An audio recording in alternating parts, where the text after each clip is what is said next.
Something strange is happening in the Colorado Springs real estate market, and it's not what most people think it is. People have been in fear of a housing market crash for years. And have we finally bottomed out?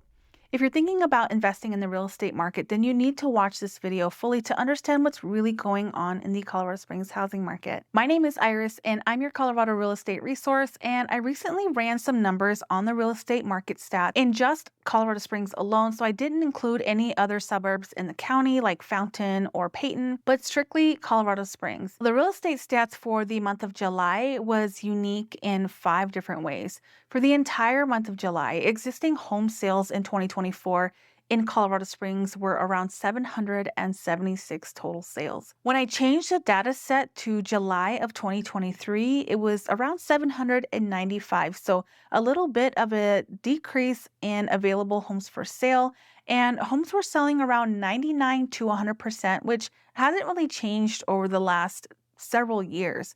But the days on the market did go up about 4 days, from 28 to 32 for when we're comparing last year in July to this year in July. And the median home price has actually shot up $20,000, whereas last year it was at $450,000 for the median home price in Colorado Springs. Can you believe that in July of 2016, there were 1,276 homes that closed in the month of July? That is significantly more than what we're looking at here. And even back in 2016, the inventory was beginning to get tight even back then. I bought my house in 2017 and I felt so much pressure, and I didn't feel like there were a lot of options, and all the good homes were getting snatched up so quickly. The average days on the market was 23, which may not be COVID numbers, but that's still way less than what the average is when you're talking 40 to 60 days over the last decade or so. Now, if you're an existing homeowner who bought in 2021 or later, you probably have little to no equity, which makes sense because you literally bought at the height of the market. And because interest rates have doubled or more since that time when you bought, it leveled home prices slightly, but the numbers were just surprising. With the high prices, even with the high interest rates, people are still buying homes, and the days on market have not really changed a whole lot. Now, this really got me thinking about the future of the real estate market. Bankrate recently came out with an article about how the lock-in effect is keeping homes off of the market. So listen to this. The annual pace of existing home sales jumped at the beginning of 2024, but remains far below typical levels. So like I said, even in our market, it actually didn't jump. The lock-in effect continues to suppress existing inventory levels as a lot of homeowners remain unwilling to sell their home to buy a new one at a higher price and with that higher mortgage rate. This is coming from Bob Brecksmith, the president and CEO of the Mortgage Bankers Association. Now, as mortgage rates hit record lows in 2020 and 2021, a lot of homeowners took advantage and refinanced their loans, me being one of them. And so I'm going to tell you a quick story about my situation where I would never sell my house because I have such an amazing interest rate. My payment would probably double if I were to buy another house right now.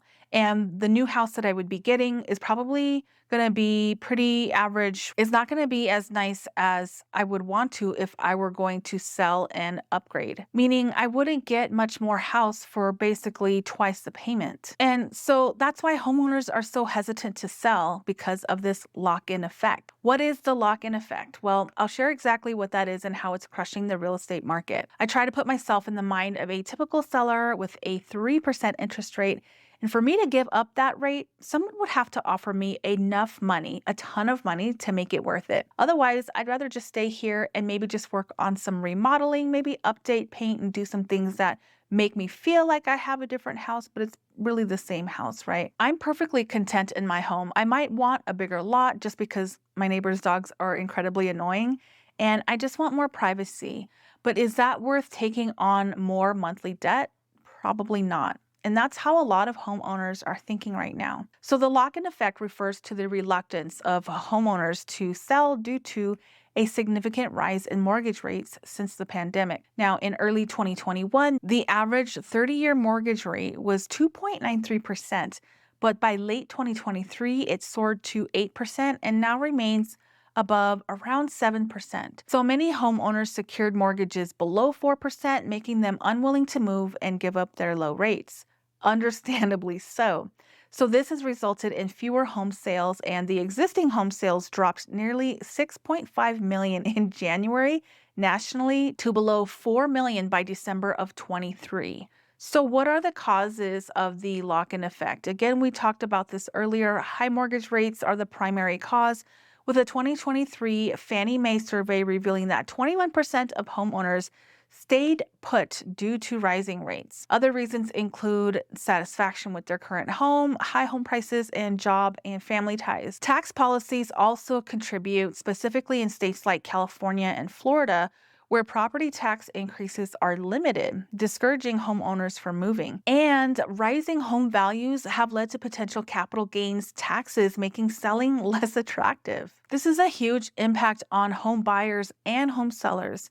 Homeowners benefit from substantial savings by retaining those low mortgage rates, averaging $511 monthly savings and a cumulative $3 trillion in total savings. And in a tight economy, most Americans would rather keep every dollar that they earn. And in that same vein, moving is even more expensive and could result in nearly a 40% increase in mortgage payments. So the lock-in effect has led to reduced home sales, preventing 1.33 million sales between mid-2022 and the end of 23.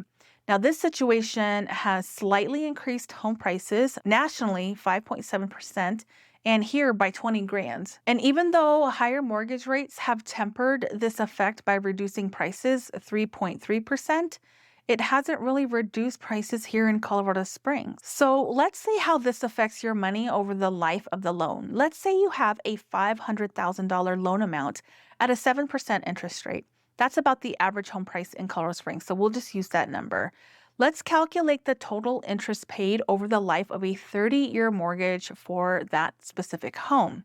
I pulled up a monthly mortgage payment calculator for 30 years, and at a payment of $3,200 per month, multiply that by 360 months, the total interest paid over the life of the loan would be approximately $662,000. And this is assuming that you're not making any additional principal payments, just in interest alone. Now, that same scenario with a 5% interest rate over 30 years would be about $2,684 per month based on national averages of a well-qualified borrower. So the total interest paid over the life of the loan would be approximately $466,000 and some change. Now, this is significant when you compare these two numbers, and that's why buyers aren't buying. And that's why you're probably feeling the pressure as a buyer right now. But hold on. Not all hope is lost. There are some ways to hack the system to get that rate down to something that is more affordable and more comfortable for you per month. The first thing that you're going to want to do is raise your credit score. Now, this one seems pretty obvious, but the better your score is, the better rate that these lenders are going to give you. So if you've been hovering around under a 700 credit score, now is a good time to get with a financial advisor, or just, you can even YouTube this stuff and start figuring out ways to fix that credit. Don't close any accounts. Do the snowball method where you can just pay off your smaller cards first if it's a debt issue. And then from there, just start paying off all of your bills and get caught up. Number 2 is to shop rates. Not all lenders are the same. You can price out different lenders, and oftentimes they will try and switch it up on you, offering one rate, but then changing it up. So make sure you get that in writing and get all the docs to them as soon as possible.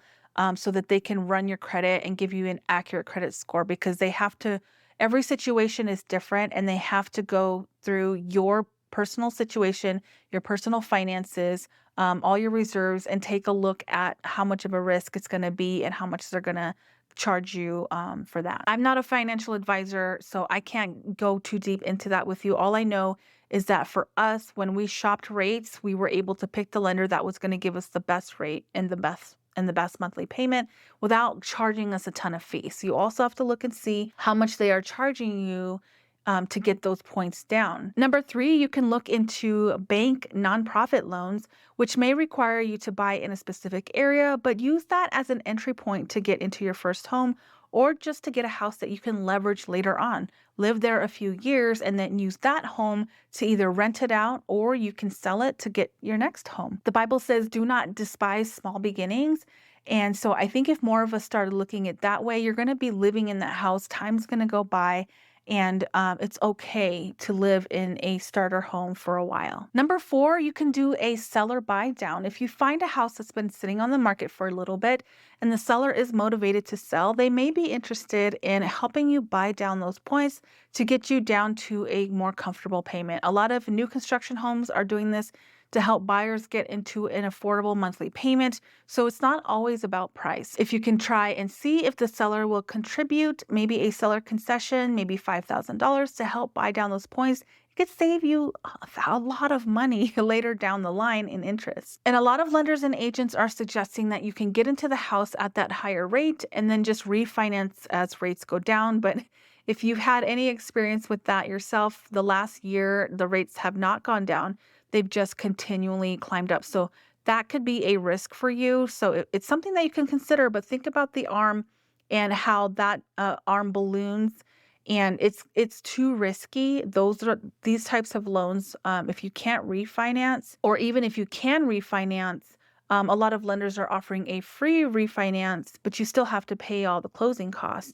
So you just have to think about your situation and what's going to work best for you. And number 5, I kind of touched on it just a little bit above about buying new construction. If you buy a new construction home, they're able to offer lower rates, and that helps you get your monthly payment down. Some are offering up to 4% that you can use back towards your home purchase. And you can use that for closing costs. You can use it to buy down rates, or you can take it off the purchase price, which the purchase price doesn't really make that much of a dent in your monthly payment. I think I was told probably for every 10 grand, it's only about $50 off your monthly payment, if that, these days. So I highly recommend that you use it towards closing costs or to buy down that rate. So now that you know more about the housing market and how to get ahead of interest rates, you may need to know about this major change about how real estate agents are getting paid going forward. The Department of Justice wants buyers to pay their own buyer agent fees from now on. So on top of all of that, rates and high prices, now you have to pay your own buyer agent. So how does that affect you as a home buyer? Make sure you watch this video next to find out. Listen, if you need help navigating any of the real estate market, please feel free to give me a call, text, or email. My information will be below on the screen, and you can book a one-on-one consultation with me, a free 15-minute consultation. Thanks for watching, and I'll see you on the next one.